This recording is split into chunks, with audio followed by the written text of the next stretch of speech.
R2 warbled questioningly. I'm trying to figure it out, Luke told him, glancing at the translation. Just relax, okay? The droid warbled again and fell into an expectant silence. Luke sighed and settled back into his seat, gazing out at the hills. Mara was a puzzle, but she was a puzzle that would have to wait. At the moment, his immediate future was focused on this cloning question. His future. He glanced back at R2, the memory of their time with Yoda drifting to mind. Luke's Jedi training, and that first time he'd gotten a glimpse into the future. A glimpse that had nearly resulted in disaster. He'd rushed off madly to Cloud City to try to save Han and Leia, and had instead nearly gotten all of them killed. But he'd learned so much about the Force since then, and he had been able to draw other visions of the future without doing anything rash. Lately, his efforts in that direction had been strangely unrewarding. But as long as he was supposed to take it easy for an hour or so anyway, it wouldn't hurt to give it a try. R2, I'm going to meditate for a while, he told the droid, slipping out of the chair and settling himself cross-legged on the floor. See if I can get some direction. Don't let anyone disturb me, all right? The droid buzzed in affirmative. Taking a deep breath, Luke closed his eyes and stretched out to the Force. His thoughts, his emotions, his entire being slipped into the proper pattern. And suddenly, the whole universe exploded in front of him into a brilliant kaleidoscope of color and motion. He gasped, the vast image wavering momentarily like desert heat shimmer as he nearly lost control. It was like no vision he'd ever had before, like nothing he'd ever seen before. 100 different scenes, 1,000 different possibilities, brilliant colors, sharp-edged sounds, joy and contentment, fear and death. All of it swirled together with the fury and randomness of a Tatooine sandstorm. Lines of possibility wove around each other, or else crashed together, sometimes merging, sometimes bouncing apart again. Always forever changed by the encounter. Familiar faces were there among unfamiliar ones, passing in front of him or else flickering behind other events unfolding at the edges of his sight. He caught a glimpse of Wedge and Rogue Squadron as they swept past in the fury of battle, saw his Jedi students inexplicably fanning out across the New Republic, leaving the Yavin Academy all but deserted, saw himself standing on a balcony against the wall of a darkened canyon, gazing down at a sea of thousands of tiny stars, saw Han and Leia facing a huge mob. Han? Leia!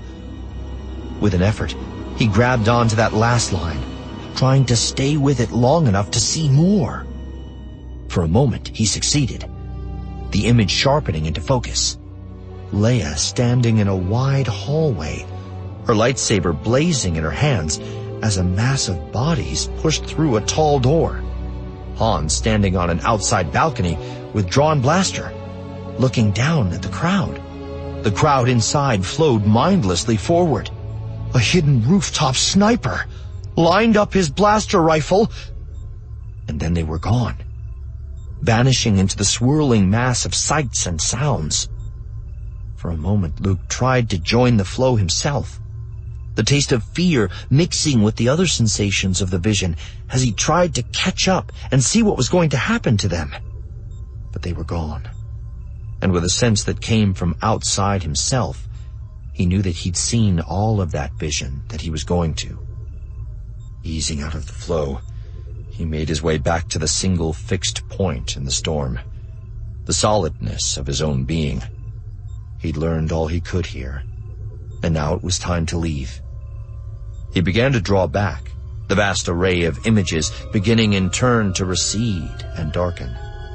And then, abruptly, one final vision appeared in front of him. Mara. surrounded by craggy rock and floating in water.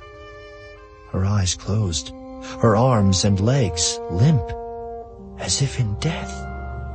"Wait!" he heard himself shout. But it was too late. Mara's image faded with the rest of the vision. And with a sudden gasp of air, he found himself back in his room, gazing out the window at the hills. Hills that no longer glowed golden, but were instead outlined by the subtler gloss of starlight. "Whoa," he muttered, rubbing his eyes. He would have sworn that vision had only lasted a few minutes. Beside him, R2 twittered in obvious relief. "Yes, it took longer than I expected, too," Luke agreed. "Sorry." The droid warbled questioningly, getting to his feet, wincing at the sudden prickling sensation in muscles left too long in one position. Luke looked at the question scrolling across the computer display. "I don't know," he had to concede. "I saw a lot of things, but I didn't see anything that seemed to have anything to do with our search." Which might mean, he realized suddenly, that hunting for clones was no longer what he was supposed to be doing. But then what was he supposed to do? Go to wherever Han and Leia were and warn them? Go find Mara and warn her?